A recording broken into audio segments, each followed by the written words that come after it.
people don't understand the stress of an attack until they're in it, and talk to anybody who's gone through a cyber attack and they're like, oh my gosh, that was the worst. It's just terrible. It's not fun. There's a lot of stress. There's people crying in a corner. There's people getting sent to, via ambulance because they think they're having a heart attack, but really they're having panic attacks. And that's not just the IT person. That's like operations, like that's business people, because they feel very helpless, 100%. If you're ready to unlock momentum, you're in the right place. I'm Aaron Kopel, the Momentum Locksmith, and this is where CIOs come to grow.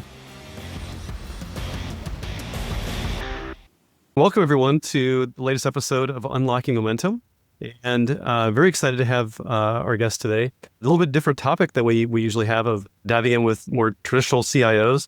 And so we have Chetrice Romero, who's a senior cybersecurity analyst. So getting into more cyber. She's got a wide variety of experience in public and private, seen a lot of things and a lot of interesting things to share. So I'm super excited about the conversation today. A lot to dig into here, but as we get into it, I know, one of the things that we touched on before we got here is prep is just sort of, one of those big topics. And so, one of the ideas that, we think about cybersecurity oftentimes just as a purely technical kind of situation. And so as you think about how you've sort of unlocked momentum, which of course is, a big part of our podcast, but think about that from the cybersecurity context, kind of curious to hear about that beyond the technical aspects as well. So I'm kind of curious to hear your story there. I think that is the element to the theme of your podcast, which I love, is unlocking momentum, is that understanding that cybersecurity is no longer ones and zeros, right? So you no longer are just like the ones and zeros, you're in your box and then that's it, right? Like the momentum is that it's going and it's going fast, and it's figuring out how to, and what I really enjoy doing is how to speak about cybersecurity and even plan cybersecurity programs around the business operations of it, right? Like understanding and having those aha moments with executives or even technical people, to get technical people having those aha moments that I really do need to be considering the business operations more and bringing them in, and then having equally the business people saying, oh man, I really need to be thinking about cybersecurity more in my day-to-day. And I think that is like some of the things I love most about my jobs, honestly. Like the last 3 roles is just getting to like make those connections for people is this such an exciting element, and getting for them to understand it's a shared mission. Like cybersecurity is no longer something that is like just one department section, right? It's much like Department of Labor. Right. It's everybody's job to keep, to ensure that a workplace is safe. It's not just one person's job. It's everyone's job. Right. And cybersecurity is very much that now. It's everybody's job to be part of cybersecurity, whether you feel like you're nobody. Well, you are. If you have a computer in front of you and you can click a link, you are as important as the CEO, right? You can create as much damage as the top person in your organization. Yeah. It's kind of like you're only as strong as your weakest link. Yeah, 100%. Yeah. And that was the biggest reason why I was excited being a cybersecurity program director, was coming up and bringing all these best practitioners all over the state, Northern Indiana, Southern Indiana, not just Central, and being able to bring like academia and military and all those best practitioners together. And to your point, just saying like, okay, how do we simplify this? Because they were like, why does a large health organization like IU Health, why would they be interested in being on the council? Well, they're connected. They're connected to the state in some areas. They're also connected to all these small providers that are doctors, right? And so you are as strong as your weakest link. So how are you educating those small healthcare offices that are also connected to your systems that, so it is most certainly, even as industry experts, realizing that your organization does not stand on its own on an island. Like we are all connected, and we're not just connected within our nation and within our state, but we're connected internationally, right? And I think that is a really important part about that momentum, and realizing that we need to keep moving forward together collectively, not, against each other or siloed. Yeah, that's a good point. And really bringing that together, like you said, with not just the IT department, but really the broader organization, to make sure that we're all on the same page and, doing the right things. Like, we kind of joke sometimes when we talk about like really getting optimized in organizations. Like if you wanted to optimize for security, the easiest thing would be to take everyone's keyboards away and turn off their computers. It'd be perfectly secure, right? But that's not going to happen. So what's the next best option, right? Yeah. And so you got to find that balance of being able to actually be productive, but also reduce risk and put the controls in where they need to be, things like that. And which, we've seen some things in the news lately that have been pretty interesting and eye-opening from some major corporations. So yeah. Yeah, I mean, there are no lines even geopolitically, right? Like, when we look at the geopolitics going on with Iran right now, right? That's something, you have markets for money paying attention to what happens in geopolitics because it affects our markets, right? And so you have CEOs and business people always paying attention for that reason. But what I think people are not realizing is equally, we need to start paying attention to those geopolitics tensions and situations on the cybersecurity and technical side as well, right? Just like 11 days ago, we had the recent cyber attack on Stryker, and that's a strong, was anticipating that to happen. Just from the background that I have and just seeing how, again, geopolitical tensions, and now you see on intelligence side, oh, you're starting to see some things happen here. And here we see a very public example of them using, an Iran-based attacker, a cyber attack group, go after, manufacturing and transportation and healthcare. And they're not going for ransomware. They're going to destroy. So they did a wiper attack. That's what the recent cyber attack was. It was a wiper. So it went in there to just purely destroy, to create disruption. That is the new world we're in right now, is that, they don't, wiper attacks are not meant to break systems. They're meant to go and wipe all the data that you have and to destroy and break operations. And so, we do need to shift a lot of our thinking when you start seeing these geopolitical tensions from wherever it's coming from. I think it's important, not just as a CIO or as a technology officer, but as just leadership in an organization, to say, let's get together and just start thinking through, are we all patched up? Are we all aware of how this may affect us? Let's look at the most critical services and those reliant technologies to ensure that, we're keeping an eye on intelligence briefings from the FBI and Homeland Security, and just kind of paying attention a little bit more when this stuff is happening. And sure enough, FBI, Homeland Security, they all put out stuff saying we're seeing increases in Iran linked hackers. We're seeing increases geopolitically in attacks. Pay attention, right? And pay attention not as a tech person, but pay attention as a business person. And I think that is the what's different about cybersecurity in our world now than it was even 5 years ago, even 10 years ago. And so, yeah, absolutely. I mean, we've definitely seen that just recently. Yeah, really trying to stay vigilant all the time, but extra vigilant, when there are certain things going on in the world. It's a good example. Like you said, Stryker, it's not just, where the nation states are in a conflict, but it's not just the government that they're going after, right? It can be industry, critical infrastructure, those kind of things that try to just disrupt. So really just pay attention to those companies as well when things are going on. So you never know who they're going to go after, right? Yes, they're not nice. They don't want us to hurt in every way, and it's not government to government anymore. If anything, they go after the private sector because they know that's where the money is. That's where the tension it'll create tension within the nation, right? If markets are being hurt, and they understand our market as much as we do. So we have to be cognizant of that. Yeah, that's good to be aware of.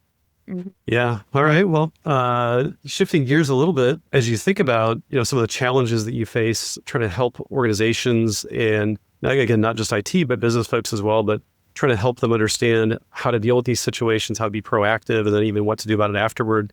What are some of the biggest challenges or pushbacks you get from people? I think we have gotten to the point, I would say 10 years ago was different, but now I believe organizations at executive levels know that cybersecurity is important.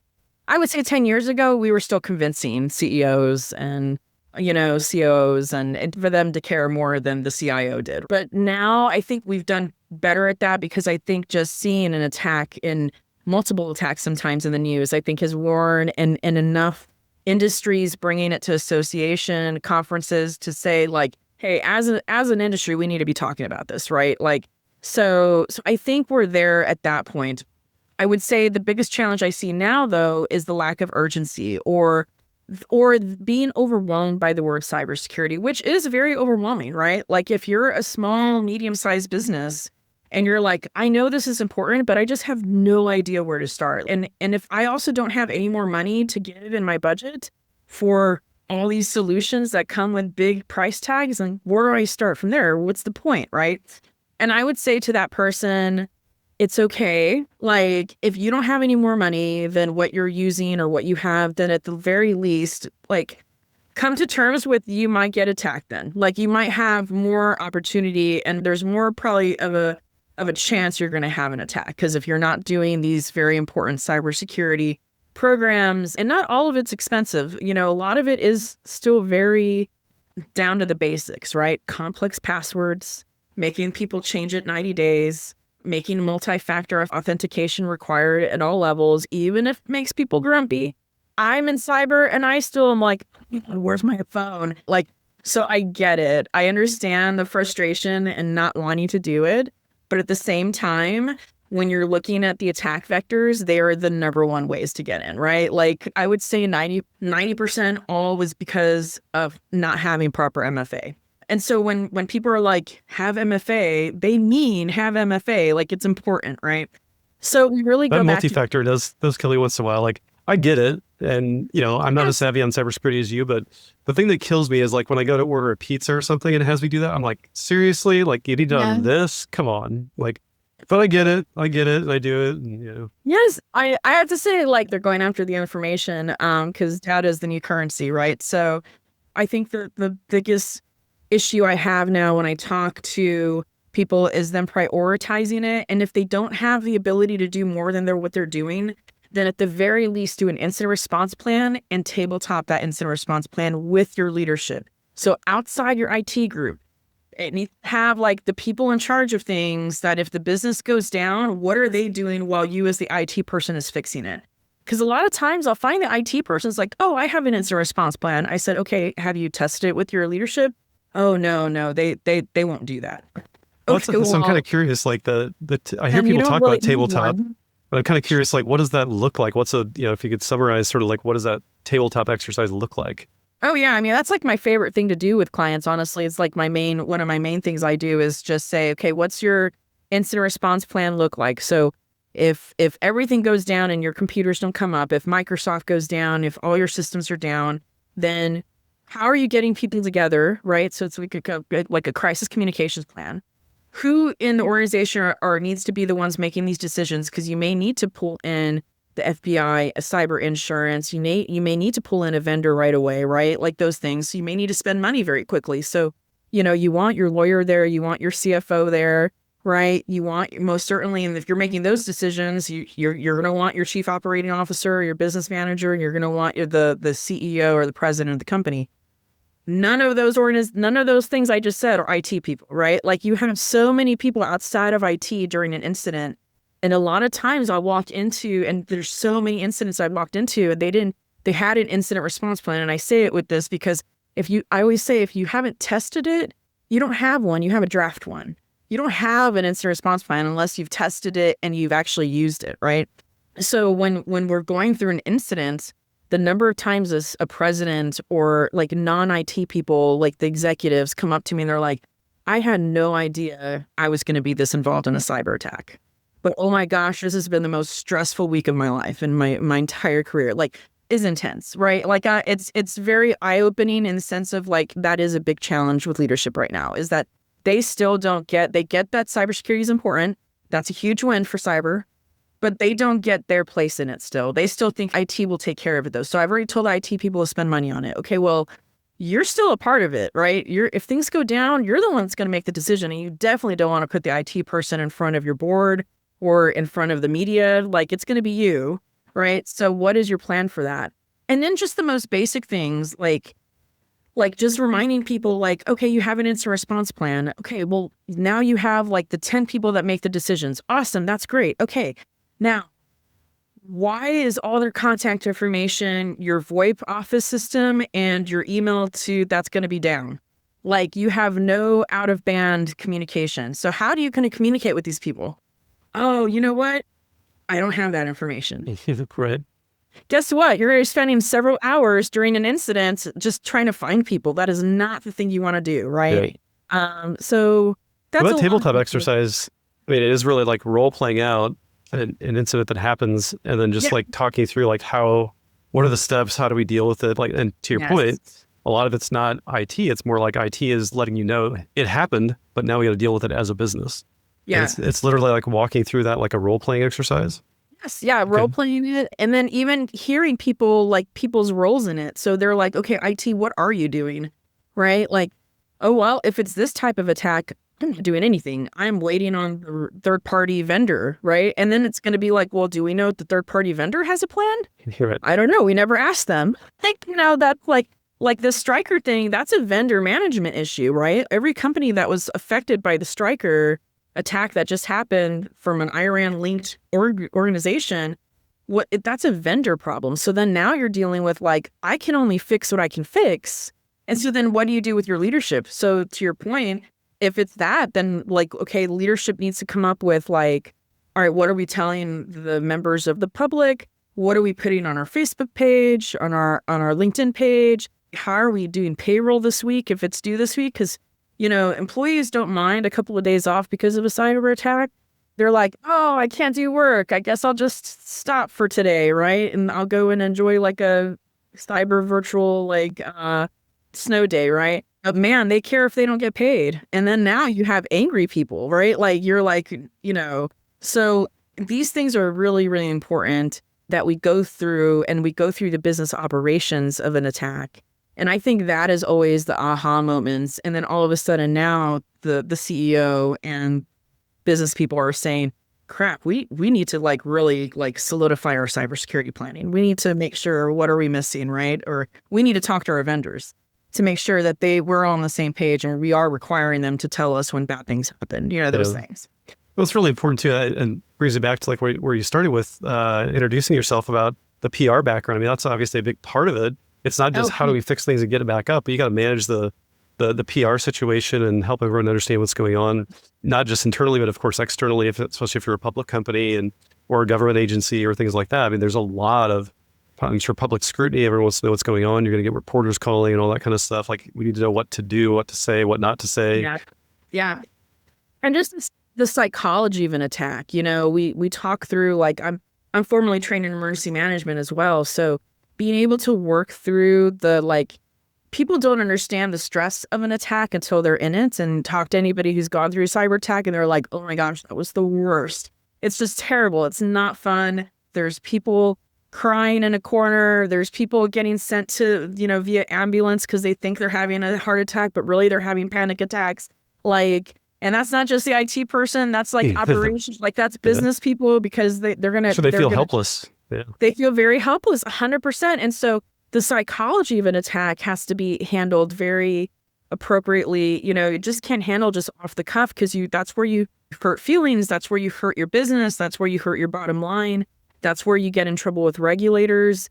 And I think that is a lot of what I enjoy doing, is being able to, again, connect those dots. And to your point, use a lot of my crisis and PR background, emergency management background, and then incorporate that into my cybersecurity training that I've had over the years. And it really is just eye-opening. And if people did that first, if they started really prioritizing every year, we should be reviewing as a leadership team our incident response plan and exercising it, they would just be awed at the amount of to-dos that are not IT related. Yeah.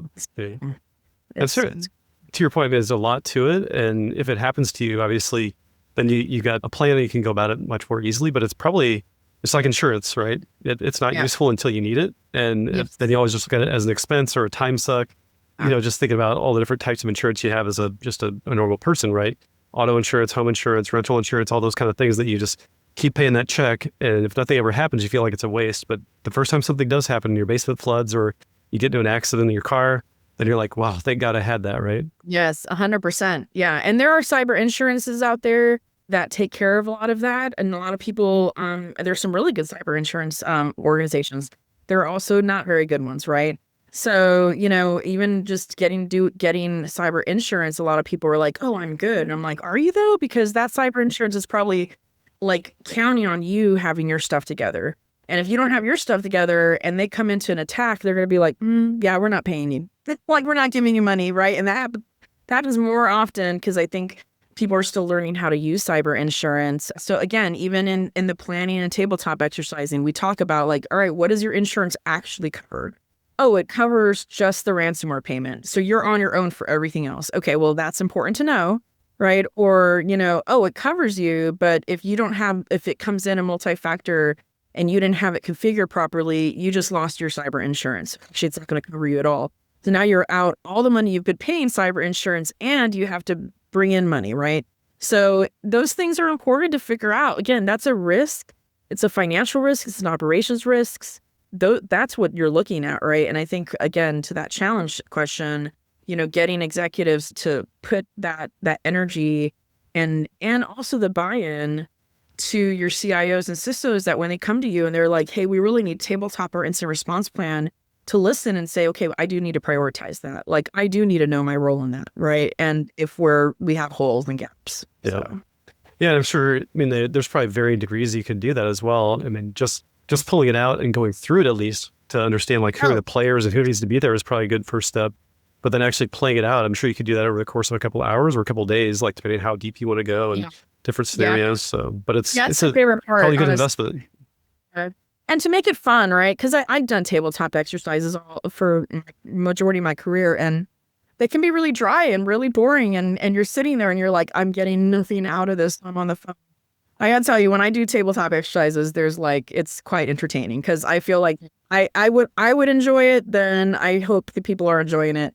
So I very much, and like I said, I get bored very fast. So I'm like, how are we making this, useful for everybody's time in the room? Because I also know, as a person, as an advisor, if I'm pulling all the top executives for half a day, that's very expensive for the organization, right? And so how do I make this so that everybody walks away with something, everybody has an aha moment, right? It's not just a copy paste tabletop exercise somebody found online, but like, it's truly like, I'm going to challenge all of you, and it's okay because we'll have cookies and we'll have like coffee and and if it really stressed you out and it's an afternoon one, we can go get drinks after. Like, it's okay, right? Like, I think for a lot of people who have hired me or brought me on, sometimes they're stressed because they're like, okay, I know I need to do an incident response plan and a tabletop exercise, and I need to do an assessment. I need to do these things in cybersecurity programming. I won't be able to do the exercise till later this year, but Chetrice, what if something happens? Like, what if we haven't practiced it? Like, it feels the anxiety of like, you're not ready, right? And I'm always like, it's okay. I'm literally a walking incident response plan. So as long as I have an idea of everybody, then we can go in and try our darnest. But guess what? The first after action thing on your report after is going to be needs prioritize incident response plan, and tabletop exercising with your leadership. But so you can get through and hobble through with the right people.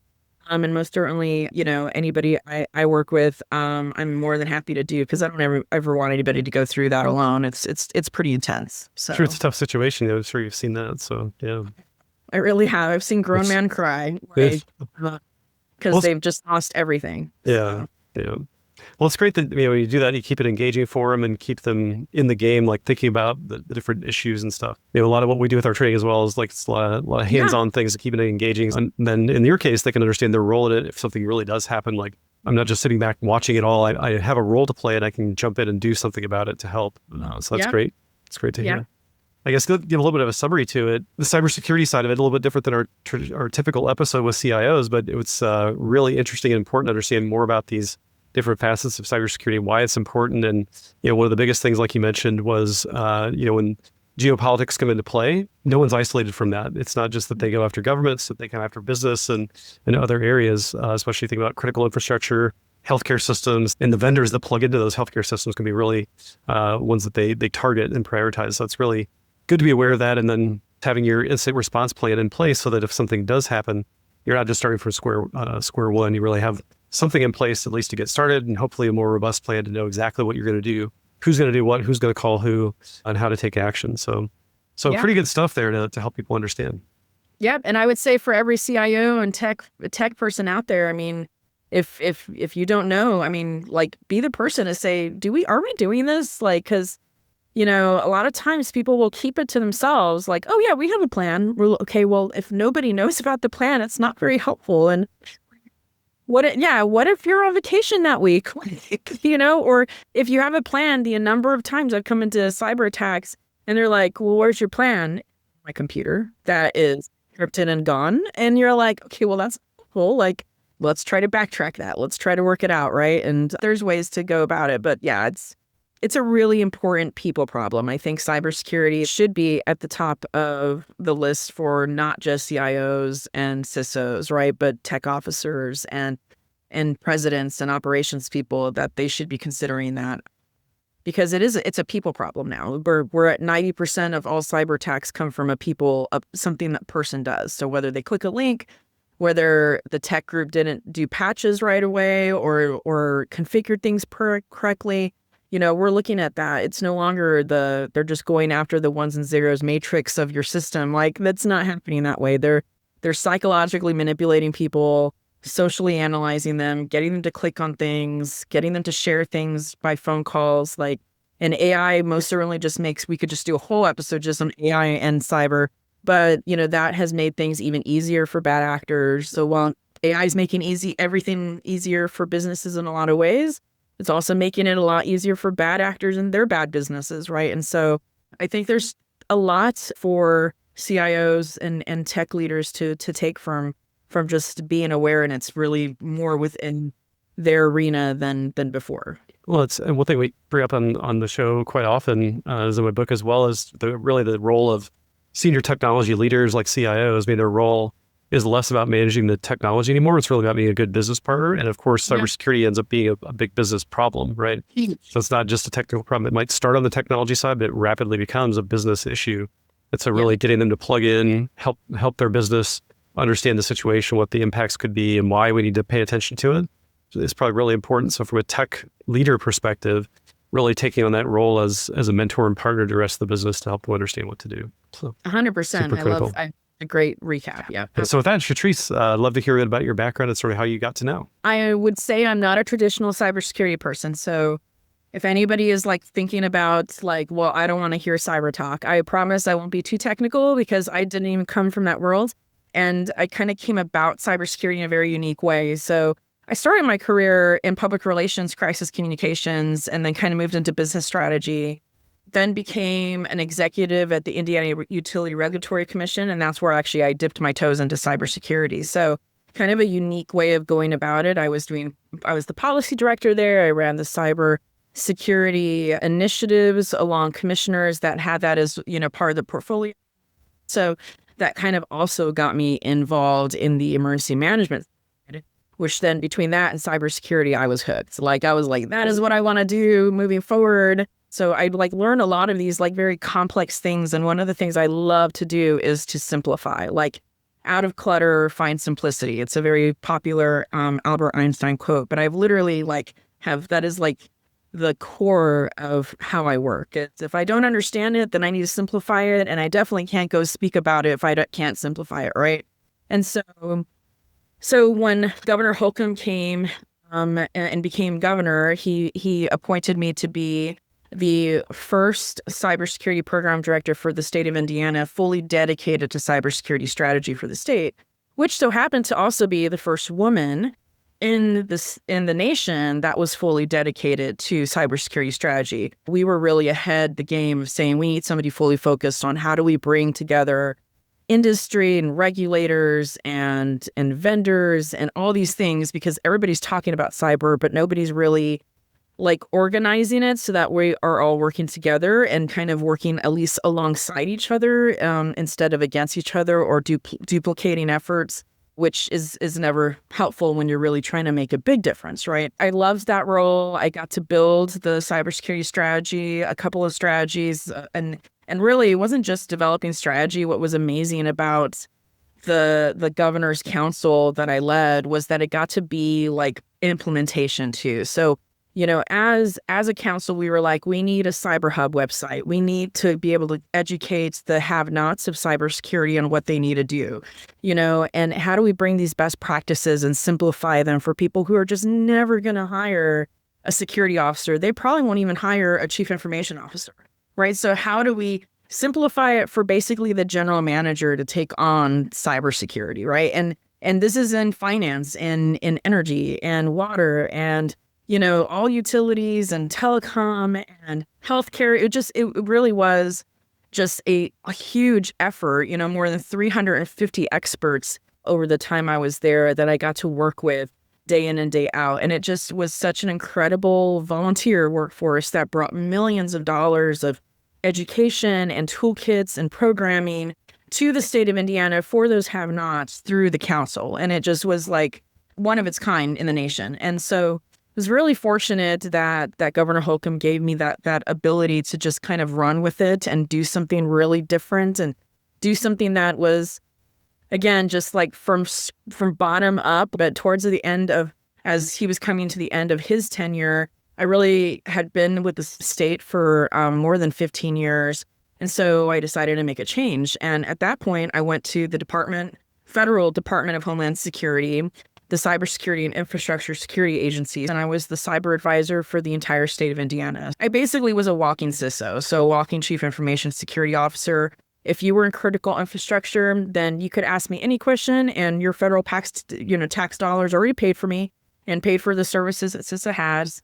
And so I really got to enjoy just helping people. Like, do you need incident response plan and you're at a manufacturing, then let me review your incident response plan. The other side of my job was also responding to incidents. So I got to respond to all types of cybersecurity incidents, small, medium, and huge. And when I say huge, I mean like national attacks, right? It was just fascinating and just the education for me to have a better idea of how do you really strategize your programming for cybersecurity.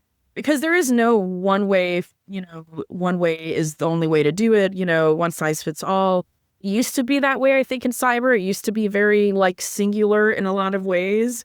And now it's just so complicated because of the advancement of technology. Now, don't get me wrong, I would say cybersecurity gets simplified in a lot of ways, and we could talk a little bit more about that later. But that role was really exciting. I was very excited to be offered the position as the Senior Cybersecurity Advisor for clients at Ice Miller. Now, Ice Miller is a law firm, so that's different. And it's like most law firms who take on a practitioner, but they were getting so many questions about cybersecurity compliance or how do we get this? How do we do this, right? So them having an inside expert to be able to help clients directly is the new strategy with Ice Miller, which I think is most certainly I'm enjoying it, but I think it is a very smart move because, the law and regulatory landscape is tied in so much more into operations and cybersecurity nowadays that it makes a lot of sense. So that's where I'm at now, and I'm loving it so far. Well, Chetrice, love hearing your takes on things and getting to know you a little bit better. But the way we usually wrap up the show is getting into some rapid fire questions here. So first one is, what is your biggest passion outside of work?